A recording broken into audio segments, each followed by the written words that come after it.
From the KPFK studios in Southern California, it's the Ralph Nader Radio Hour. Stand up, you've been sitting way too long. Welcome to the Ralph Nader Radio Hour. My name is Steve Scrovan, along with my co-host David Feldman. Hello, David. How are you? Good morning, everybody. And the man of the hour, Ralph Nader. Hello, Ralph. How are you? Hello. We're going to have a real trip around the country with Jim Fallows. We are. I actually had the pleasure of interviewing Mr. Fallows when I was directing the documentary An Unreasonable Man. It may be something I remember very, very vividly. And we do have award-winning journalist James Fallows. As a young aspiring writer, worked for Ralph in the early 70s on several of the projects coming out of the halcyon days, that early consumer movement. And we talked about those days in the movie. And Mr. Fallows went on to become a speechwriter for President Jimmy Carter, and has since carved out a distinguished career as an investigative journalist.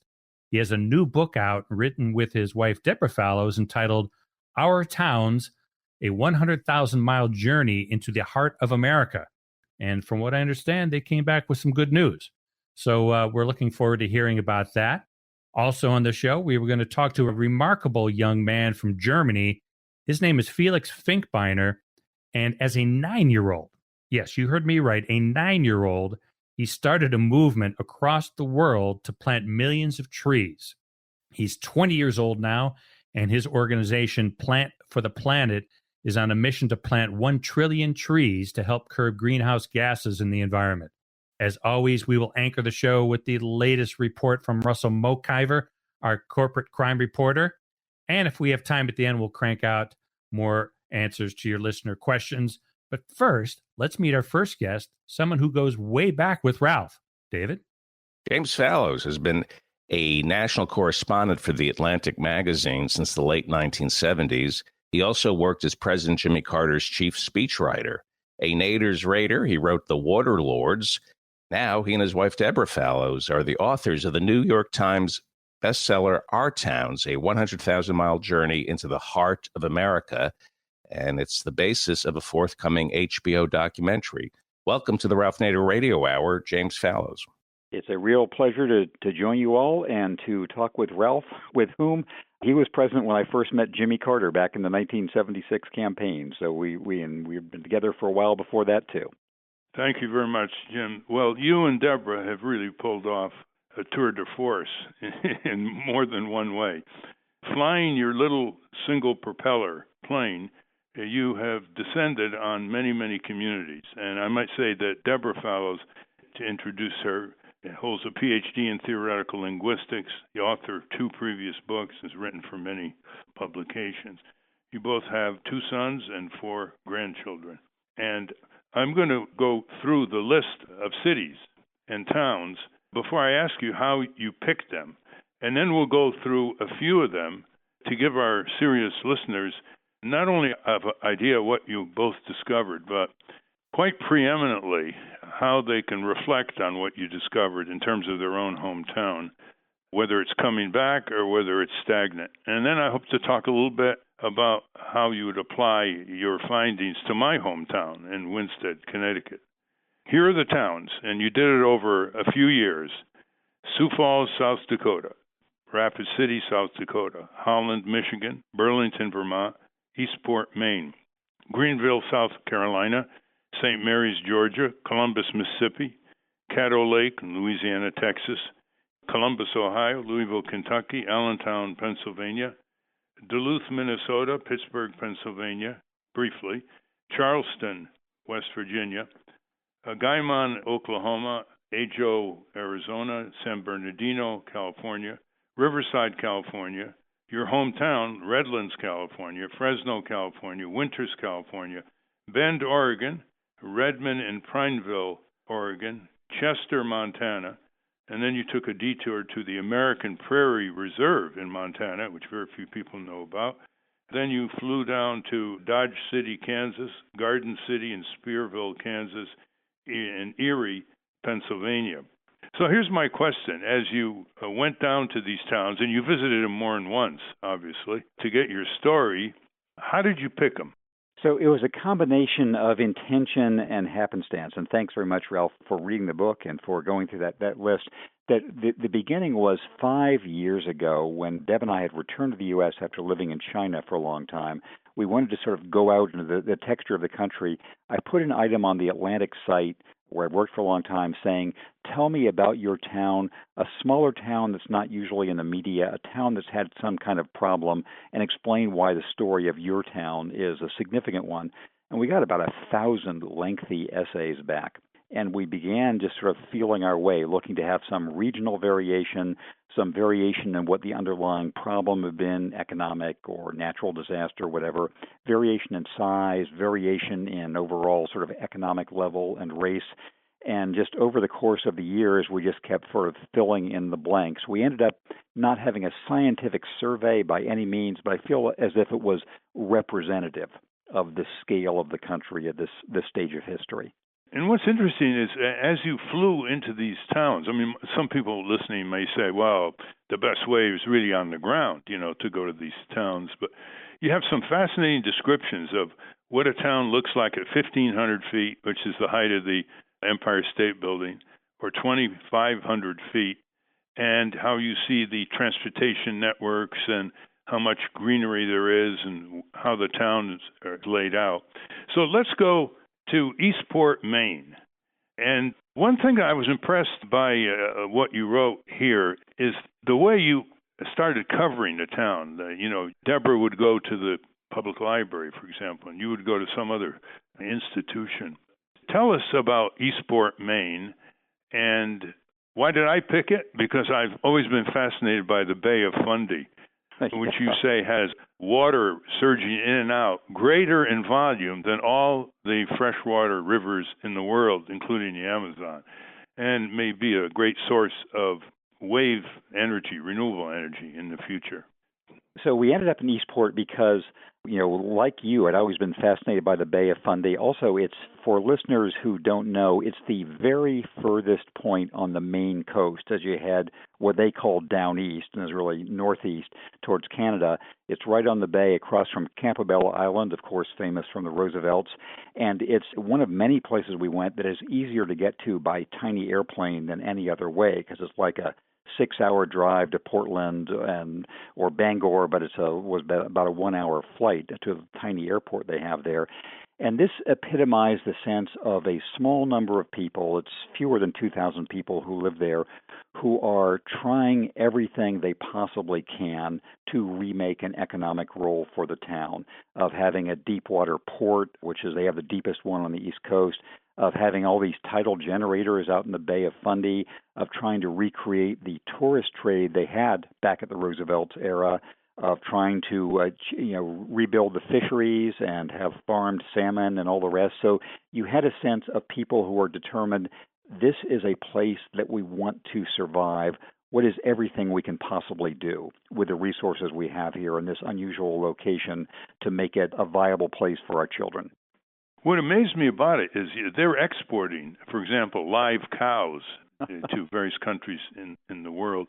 It's only 2,000 people, and all the activity that you pointed out, one would think that everybody's making a terrific income. Is the service more than 200 people? Describe the export creation. So the export was, as I mentioned, that there is this because of the fjords there on the Maine coast, they do have the deepest port on the U.S. Atlantic coast. And so one of the things they want to promote in the long run is having very high capacity shipping, and they do a lot of pulp wood from the Maine forest going to customers around the world.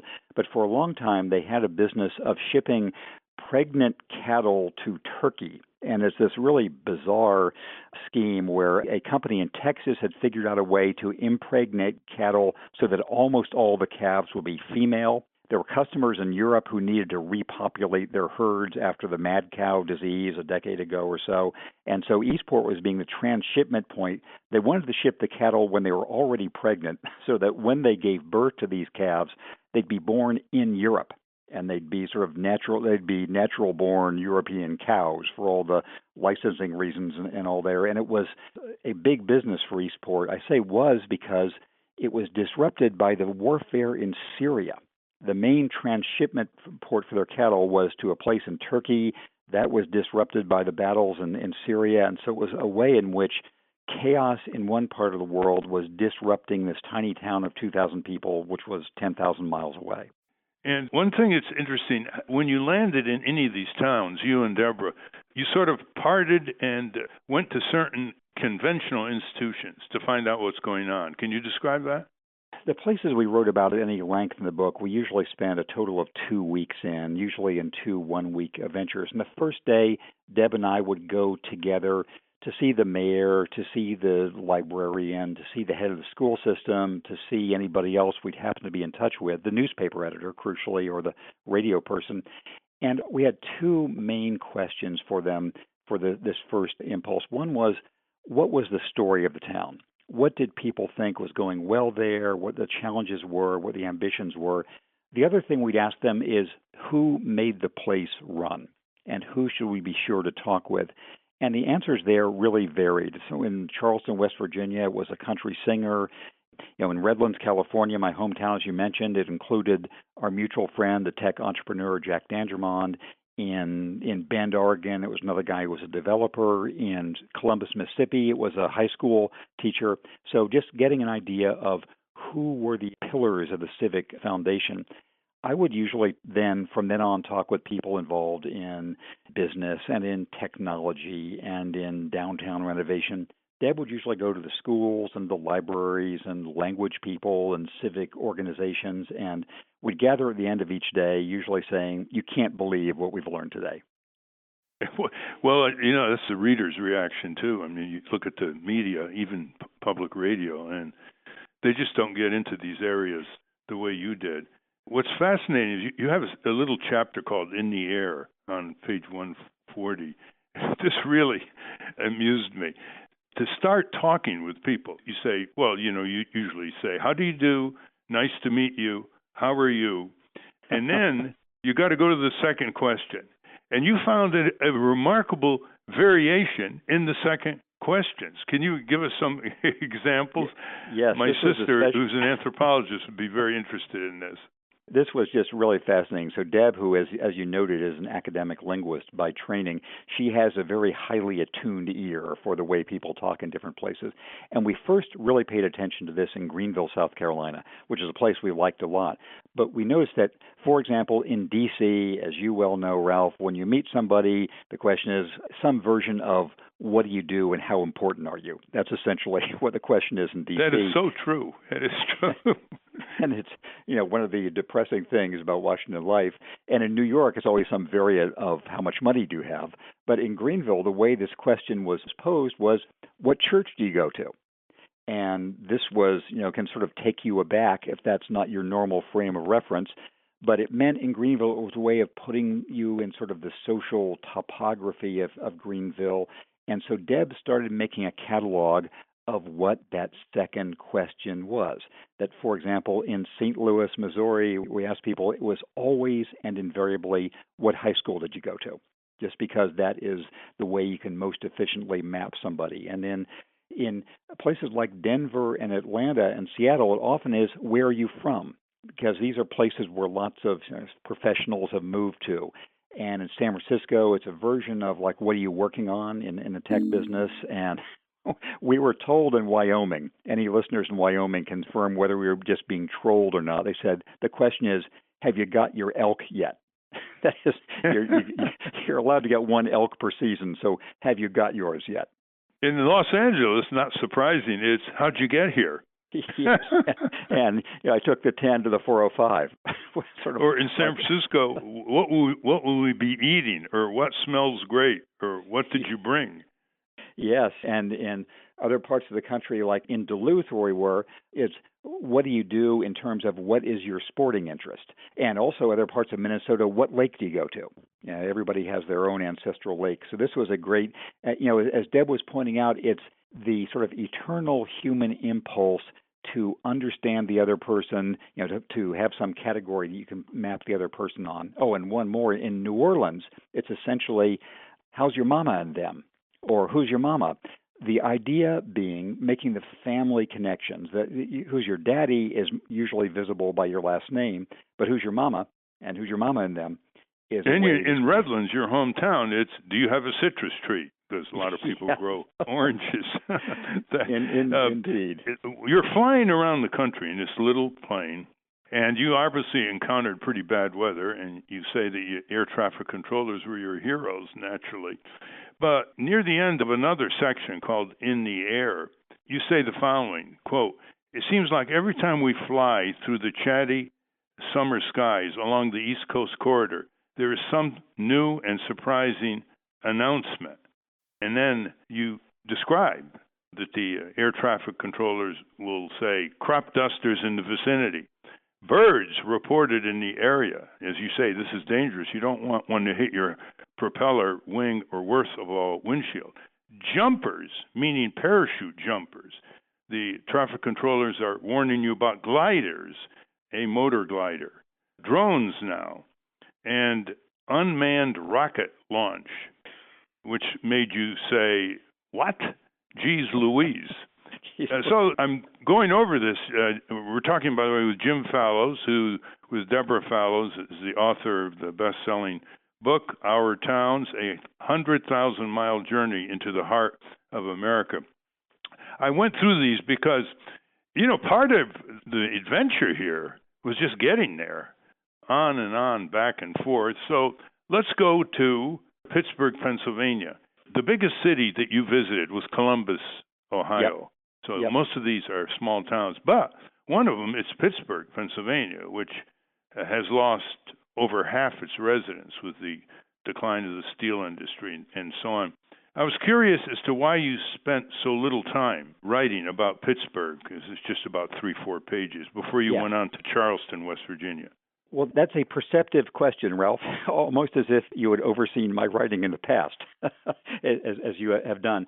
And the reason was we thought to get any real appreciation of Pittsburgh, we would need to spend more time there than we actually were able to. And so there was a particular thing we were looking at there, which was actually two interleaving things. One was the way that Pittsburgh had avoided the fate that Detroit had, even though they had similar economic blows of both losing more than half their population from, of course, Detroit's automaking prominence and Pittsburgh with the steel industry. Pittsburgh's population loss came earlier than Detroit's, but was as significant.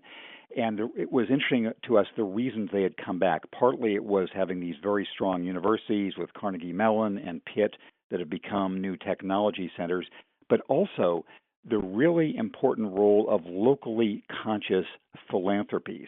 These people from the past Gilded Age, Carnegie, Mellon, Frick, Hines, whose philanthropies were still based in Pittsburgh and aware and conscious of its well-being. So you have a town now with half the population that it used to have, but with the maintained infrastructure of its golden age thanks to these philanthropies. There's the art museums and the opera house and all those sorts of things, and the bridges and the parks. The other was to talk about this very interesting institution called the Cities of Asylum, which were run in Pittsburgh, and it's a refuge for politically persecuted people from around the world, mainly artists and writers, and of particular relevance at this time in American history with refugees. And so we just were, because we couldn't do justice to the whole of Pittsburgh, we are writing just about these episodes. But yes, that is something you are perceptive to note. Well, before we get to Charleston, West Virginia, listeners should know that the book is written in a very unique way.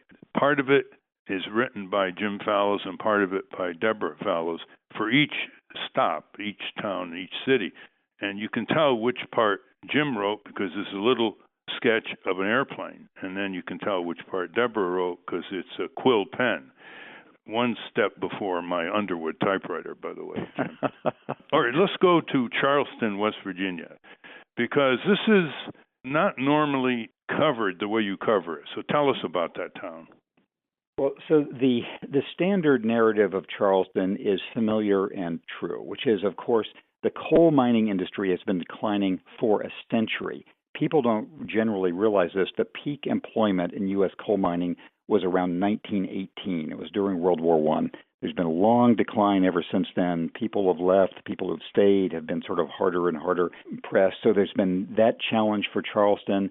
There's been, the opioid plague, which we were seeing more and more signs of as we traveled. Of course, its center is in the sort of white Appalachian regions. We saw it from Burlington down to Charleston. And there's a really recurring theme that we saw across the country of people conscious of being looked down on.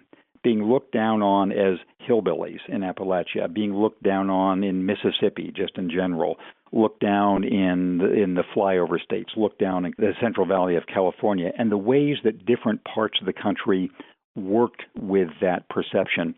And in Charleston, we had a cameo essentially talking about a man named Larry Gross, who came to Charleston, back in the 1970s. He was a very successful songwriter in Los Angeles. He wrote the then famous song called Junk Food Junkie. And there was some, I think, National Endowment for the Humanities program of having folk singer in residence that sent him to West Virginia, 40 years ago. And he thought, I feel at home here. I care about this place.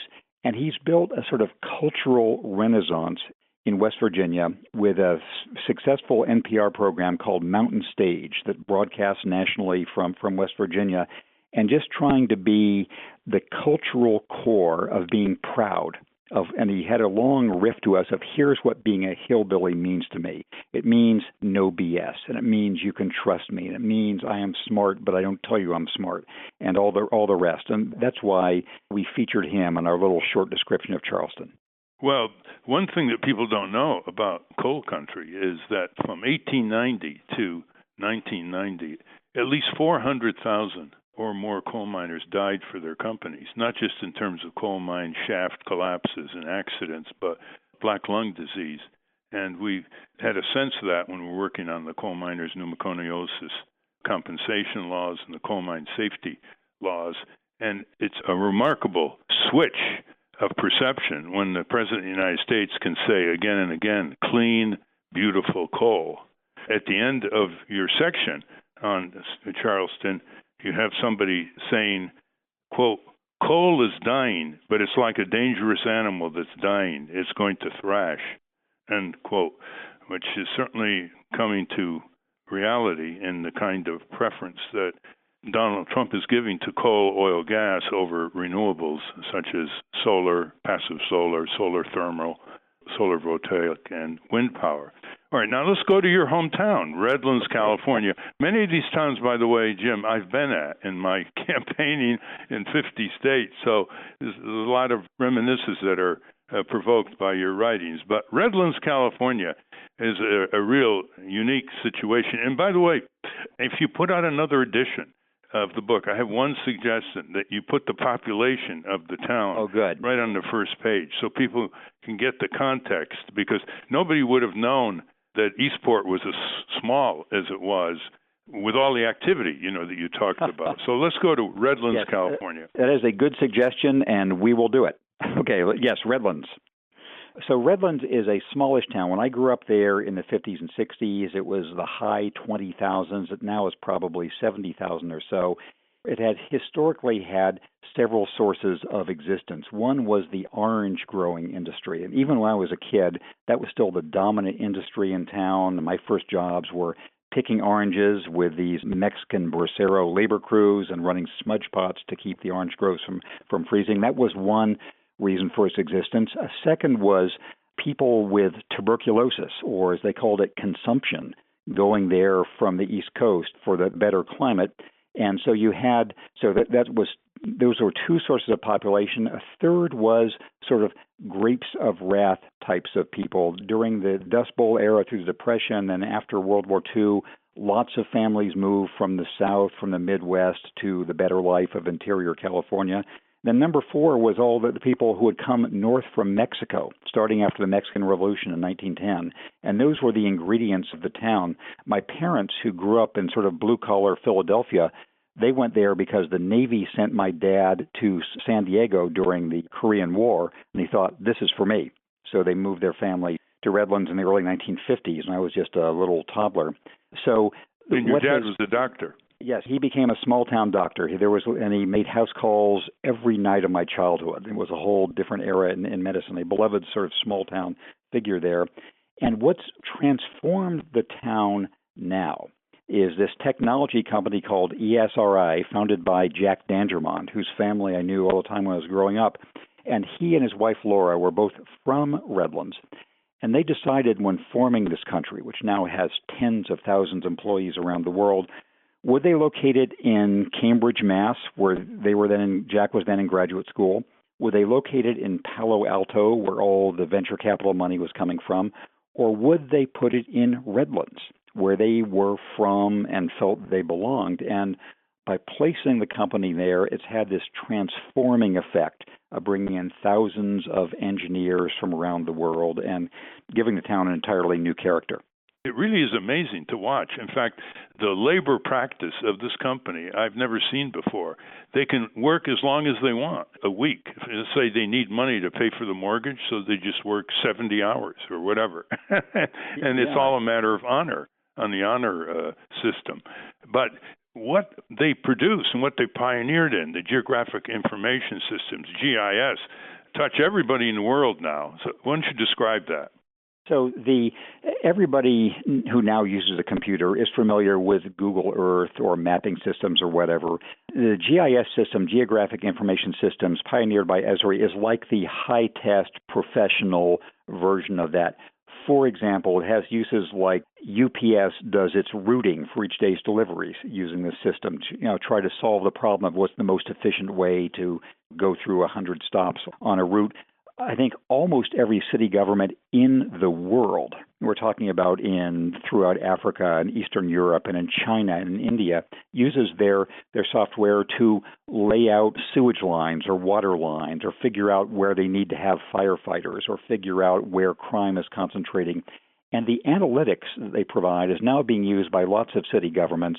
Martin O'Malley was a pioneer in Baltimore when he was the mayor. Eric Garcetti in Los Angeles is now using it and trying to map out patterns of homelessness or of traffic deaths or of crime or of other things to see how can you bring resources to bear, how school districts can be mapped to be fairest on all economic and racial matters, how congressional districts can be redrawn. So anything that involves the combination of information and location, they produce the underlying software that's used basically worldwide.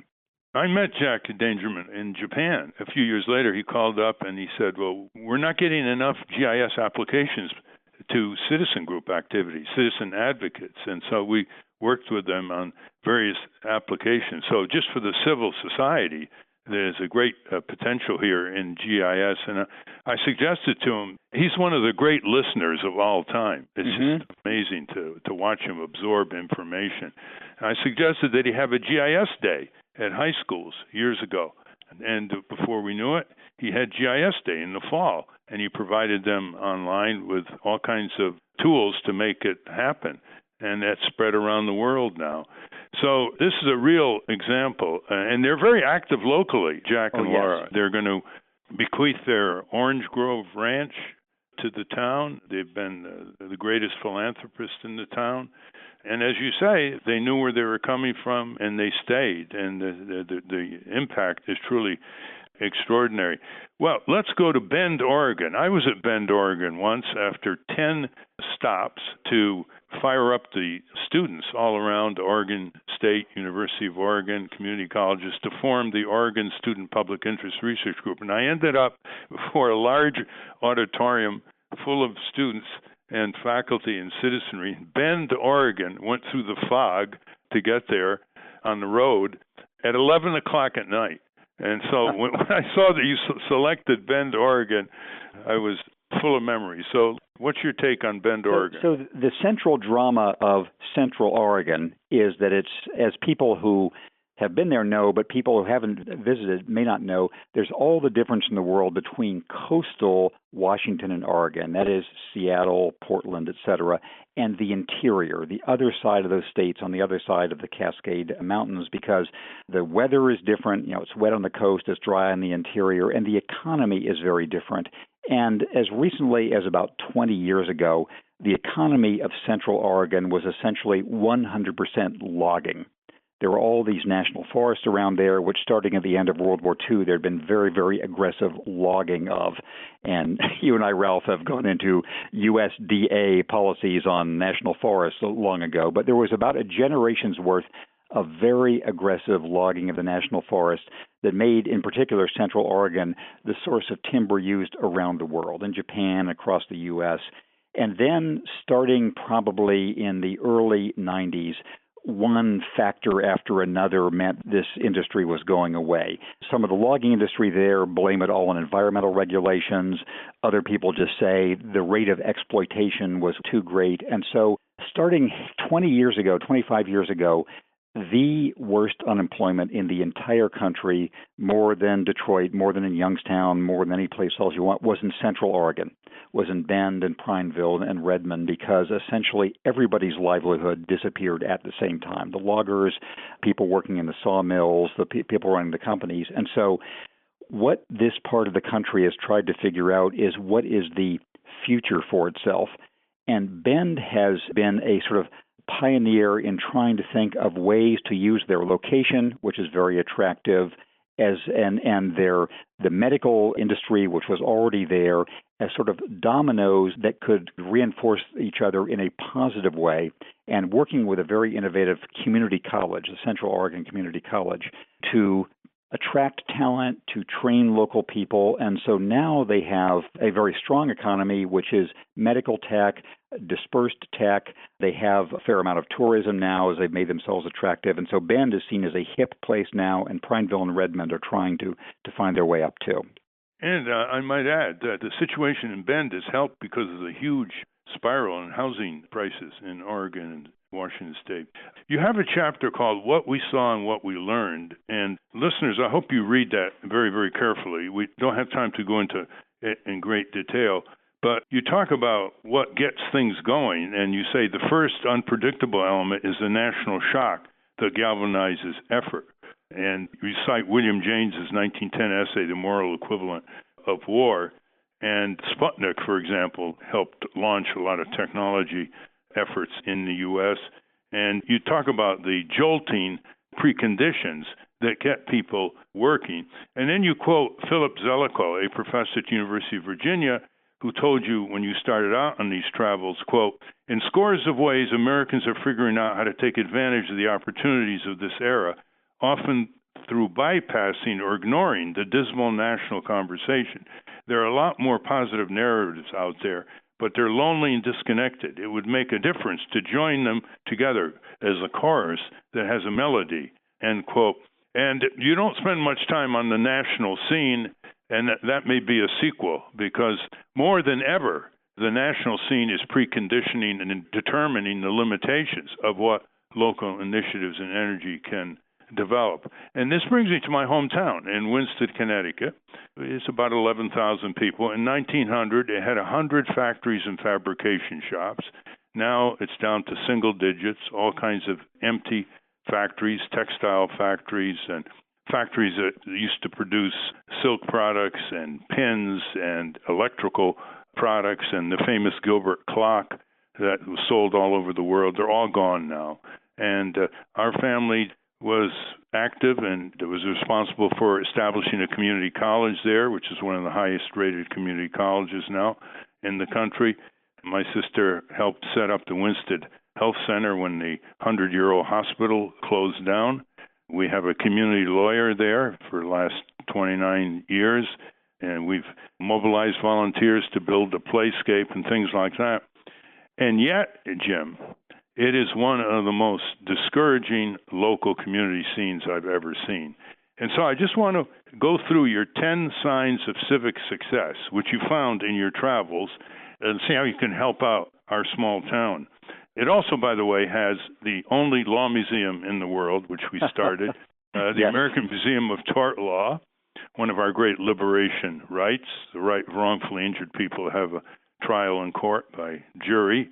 And a new American mural project is coming. And it's got the largest murals of working people throughout American history when it opens next year. And yet, the level of civic discouragement, civic apathy, it's very hard to get people out. We started a community bookstore. We get authors from the Northeast, accomplished authors of books, and we're lucky if we get 30, 40 people out. So this is how intractable a lot of these communities are, and probably a majority of them are at this level. They don't have that much good news. But you had an informal checklist, 10 and a half. The half is the brewery. And by the way, there's going to be a brewery in Winsted. Well, you're on your way then. So when you say the first is people work together on practical possibilities rather than allowing bitter disagreements about national politics to keep them apart. That's true in Winsted. It's split Democrat-Republican. It actually went for Trump in 2016. Anything they do locally, they don't want to talk about national politics because of that. The second is you can pick out the local patriots. That's true, but there aren't enough of them. There may be 3 or 4 of them. These are the go-getters. These are the people who never take no for an answer, but there's not enough of them. One of the problems is the local weekly shut down, the Winsted Journal. I used to have Winsted Evening Citizen, a daily 6-day-a-week newspaper. I was a paper boy, and it was only had 10,000 people. It had a daily newspaper, then in the last 20 years, a weekly newspaper, and now that has shut down. The local grocery store was done in part by Amazon. So we don't have enough local patriots. The third is public-private partnership, not what you call the sweetheart deals between big government and big business. We have a little bit of that. There's a major empty factory that's going to be renovated. It was given for a low price to a developer, and he's going to develop a place for the brewery and for the local food co-op. You had people know the civic story. They really do. We have a very serious strain of inferiority complex to larger towns like Torrington and others that have started to come back. We have downtowns. It's very desolate. 2 shopping centers drain downtown, so the biggest store's space now is devoted to antiques. And downtown sidewalks are empty. They used to be bustling next to the Mad River, which, by the way, overflowed in 1955 and wiped out 1 mile of buildings in the main street. The main street was 1 mile long. It's now just on one side largely. They are near a research university. Yale's a little bit more than an hour away, but it does have the community college right down the street. They have and care about the community college. The community college is rather isolated from the town. They don't really apply much of their students and faculty know-how to town problems except the Highland Lake, which, again, is an asset. It's the second largest natural lake in Connecticut, 7 miles around. They have distinctive, innovative schools. Well, we used to have one of the best private high schools, the Gilbert School, where I graduated. It was built by the local industrialists who owned the Gilbert Clock Company. They make themselves open. I wouldn't say that. It's got a lot of ethnic enclaves, Italian, Polish, Irish, and they really have their service clubs and they have their closeness. I wouldn't say it's open. 10, they have big plans. Well, I can say yes because we want big plans for Winsted. And having said all this, Jim, it's just not happening. I'd love you and Deborah someday to fly into Bradley and look the town over, but it's just not happening. It is so frustrating. So I guess my immediate answer is Deb and I would love to go there with you, and we can, check it out. And I'm hesitant to talk about a place I don't know, even though I've heard about it from you and before you from David Halberstam over the years. And so we would like to see it. I guess the meta point I'd make is that through the pageant of American life, it has, ever since the Civil War, a certain number of smaller towns actually have disappeared.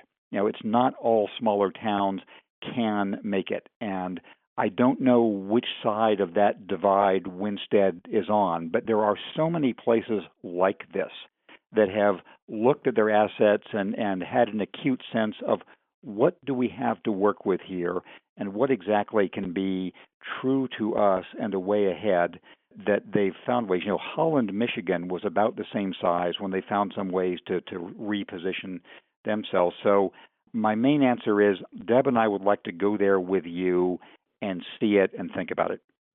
Excellent. That would be wonderful. Obviously, one of the problems is it's become a bedroom town for Hartford and New Britain, so that most of the good-paying jobs are commuting jobs.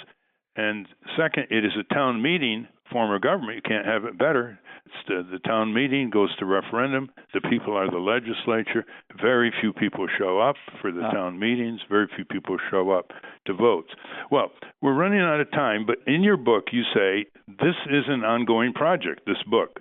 We ask readers to send a tweet about their cities to, and I'll let you say it twice, and listeners and others, if you want to find out more, just tweet.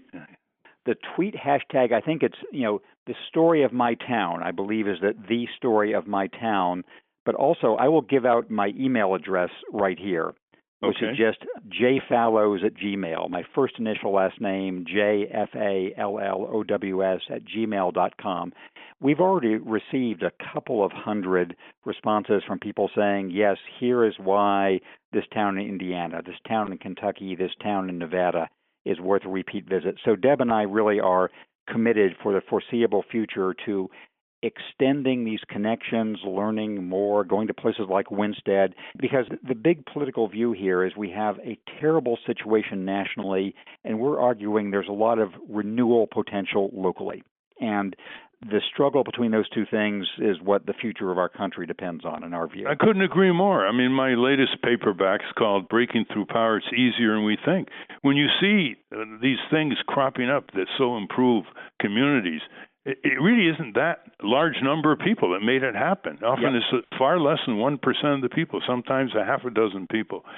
So thank you and Deborah for breaking ground in this area, and I'm very happy to see that you see sequels coming up.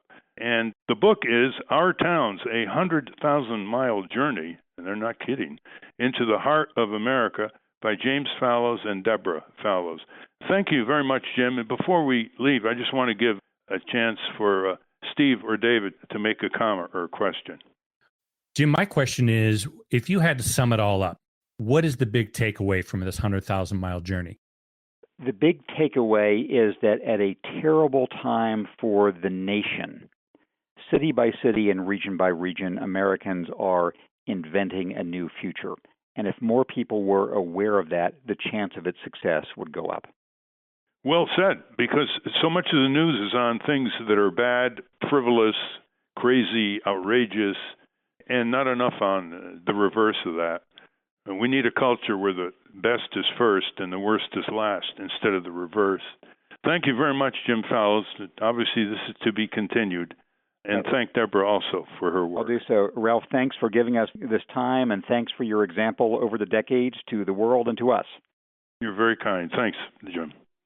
We've been speaking to James Fallows, national correspondent for The Atlantic and co-author of Our Towns, a 100,000-mile journey into the heart of America. We will link to that and more of Mr. Fallows' work at ralphnaderradiohour.com. Now, when we come back, we're going to talk to a remarkable young man from Germany who, since the age of 9, has been planting millions of trees around the world. But first, let's take a short break and hear about the real, most consequential source of crime in America from our corporate crime reporter, Russell Mokhiber.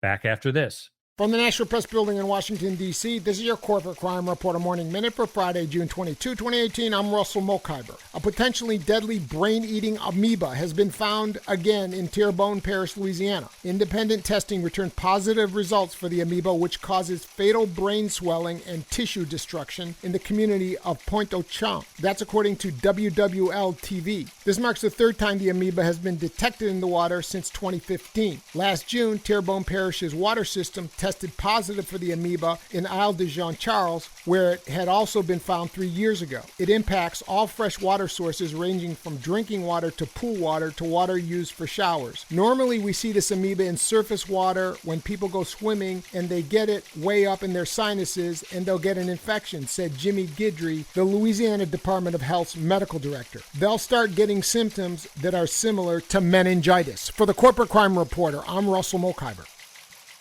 Thank you, Russell. Welcome back to the Ralph Nader Radio Hour. My name is Steve Scrovan, along with David Feldman, our engineer, Jimmy Lee Wirt, and Ralph.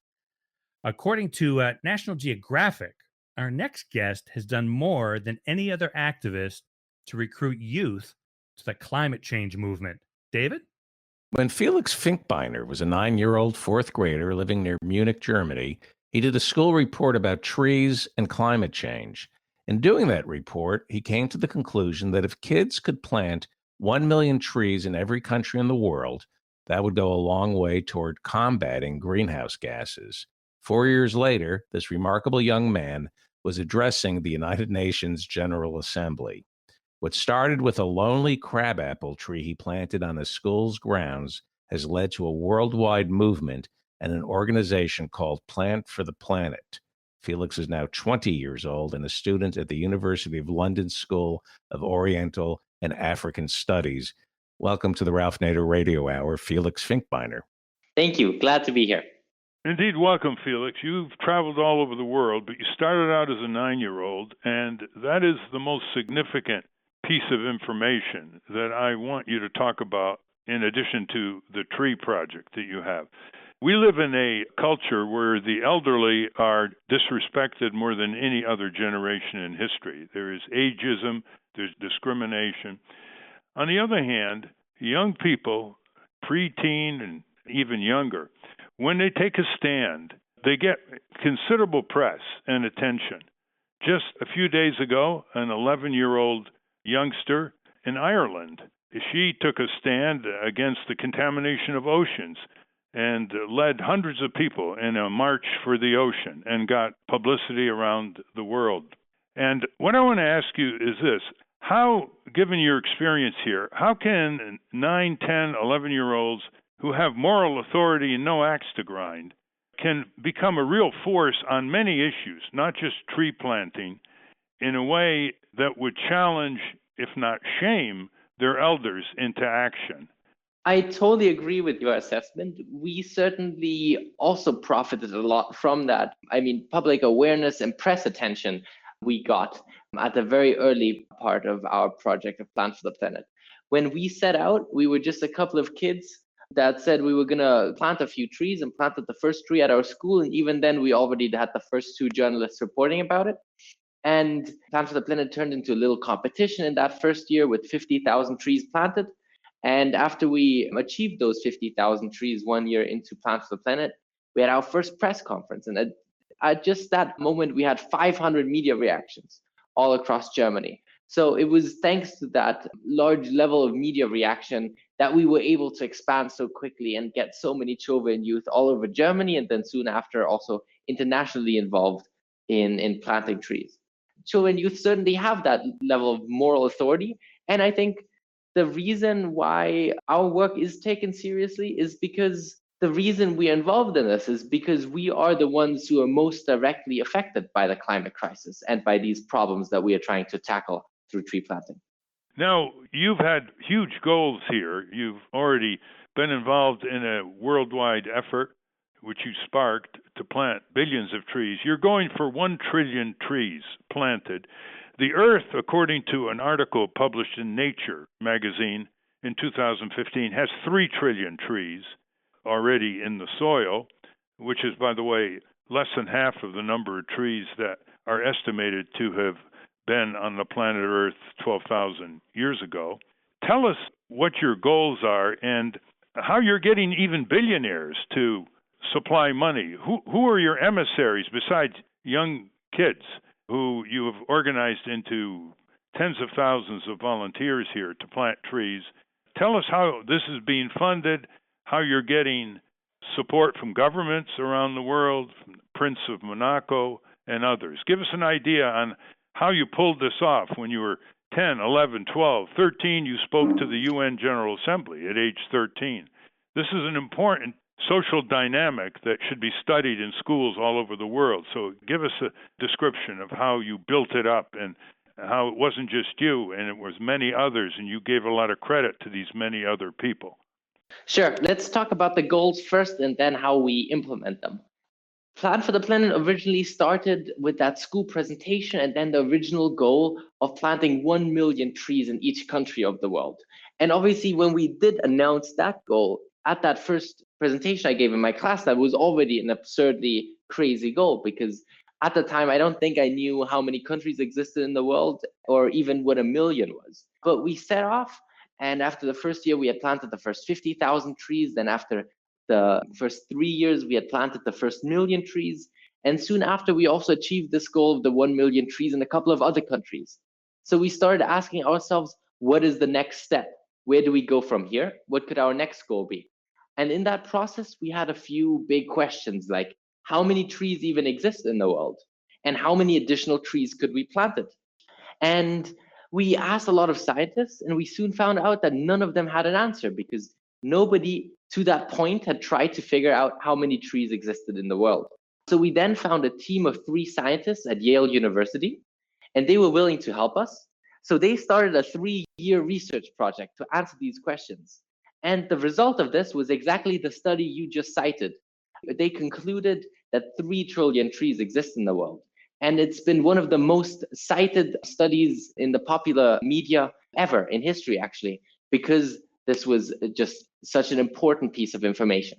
And the second conclusion that these scientists came to was that globally we have the potential of planting up to another 1 trillion trees. And if we manage to plant these trees, they would capture about a quarter of all human-made greenhouse gases.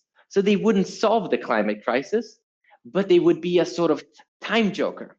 They buy us a little time to make it possible for us to reduce our greenhouse gas emissions all around the world. Because as you know, we have this target of keeping temperature rise below the 2-degree temperature limit. But at the current pace of what we're doing to reduce greenhouse gas emissions, it's absolutely impossible to actually meet that target.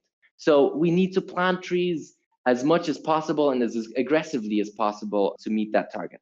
We're talking to Felix Finkbeiner, who is now 20 years old. He started his tree planting initiative, which spread out of Germany all over the world when he was 9 years old. Let's get into a few of the mechanics here.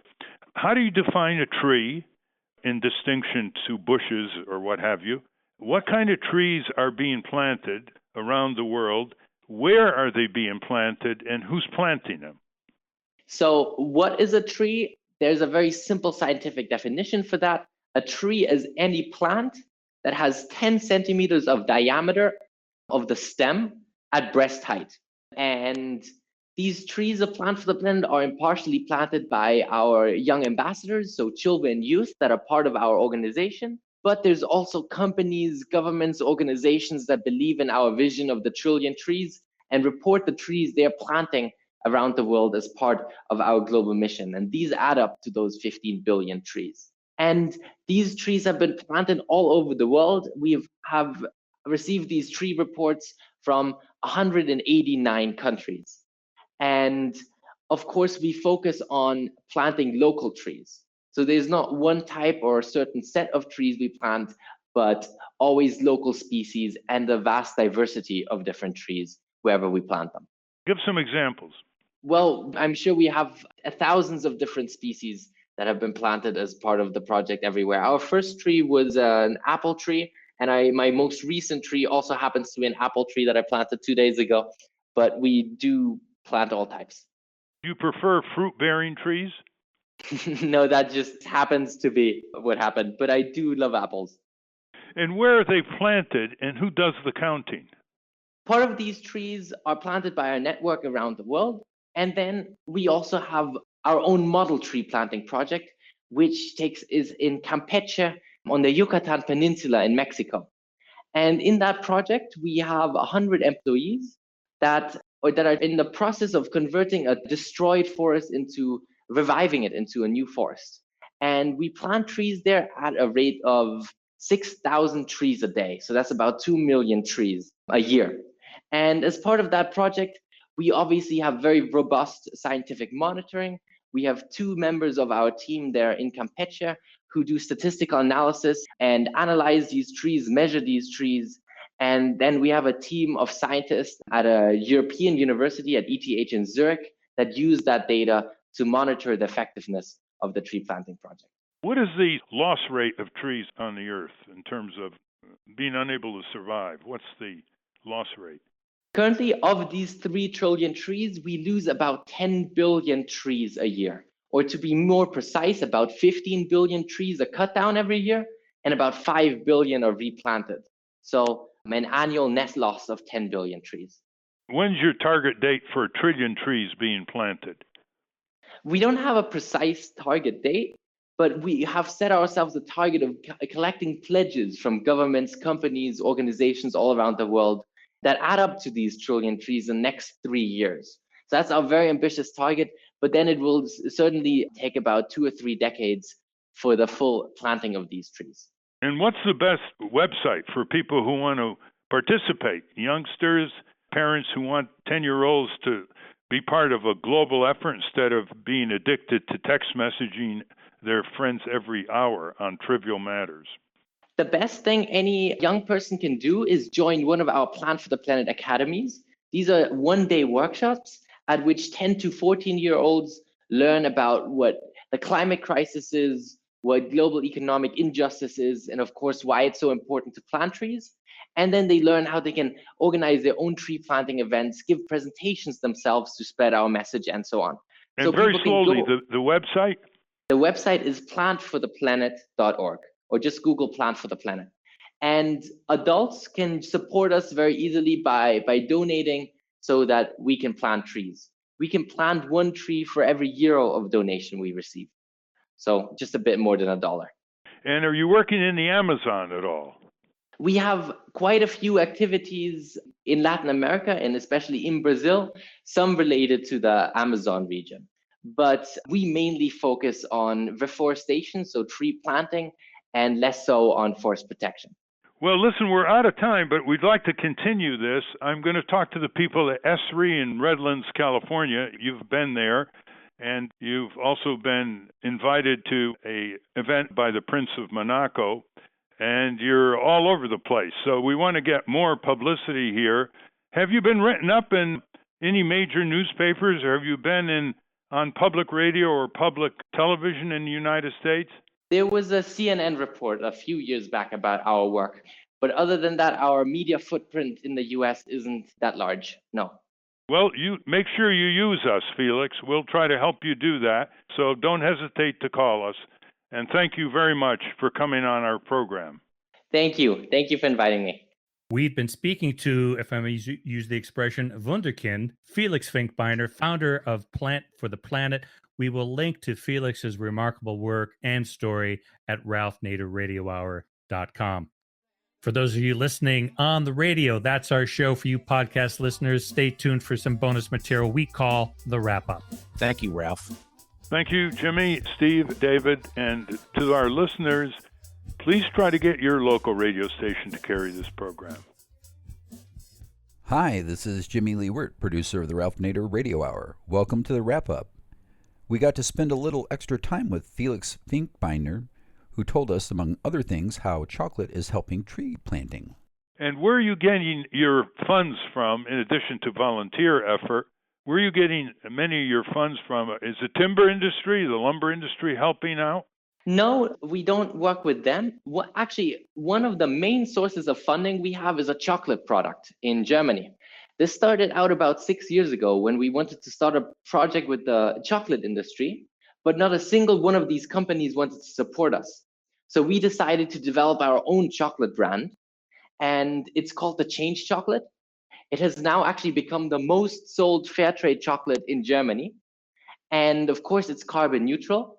And the best part of it is that with every 5 bars of the chocolate we sell, we earn enough money to plant a tree.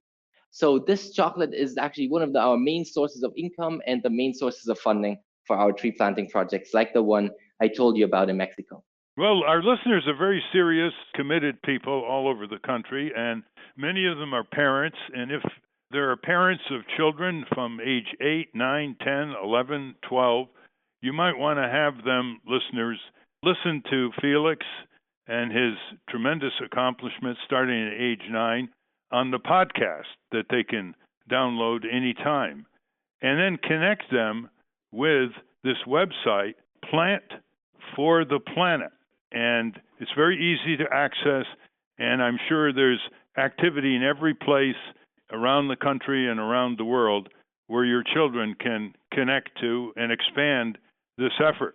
And they're going to grow up more serious, they're going to grow up more optimistic, and they're going to grow up to be as important in the world as they can be. Before we leave, Felix, I'd like to ask my colleagues, Steve Skrovan or David Feldman, if they have any comments or questions. Yes, I have a question, Felix. This is Steve. It seems to me that Germany is probably in the lead in the tree planting business because that's where you're based. How's America doing? Actually, we could do with a lot more support in terms of Plant for the Planet from the US. But in regards to forestry in general, the US has quite a decent forestry system. There are some, especially European countries, with even better forestry systems, but the US is quite good as well. But obviously, the rich countries of the world have to take the lead in promoting reforestation all over the world. Because in regards to climate change, it really doesn't matter where you plant the trees. They all absorb carbon. Or actually, it is the trees, particularly in tropical areas, that absorb the most carbon. So we need to be supporting tree planting projects all around the world. That's great. You're now going to university in London, and you're going to be graduating pretty soon. What's the future for Felix Finkbeiner?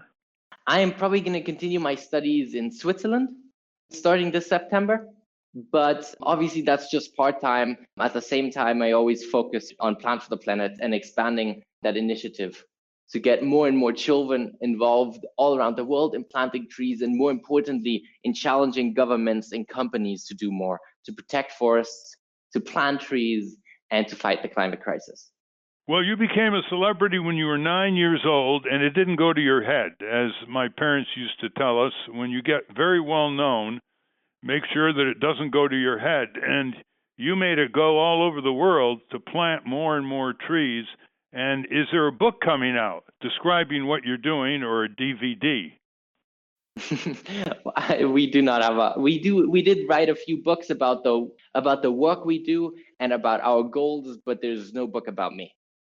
And that's a wrap. Join us next week on the Ralph Nader Radio Hour when we welcome Professor Scott Galloway, who's going to talk to us about breaking up big tech. Stand up, you've been sitting way too long.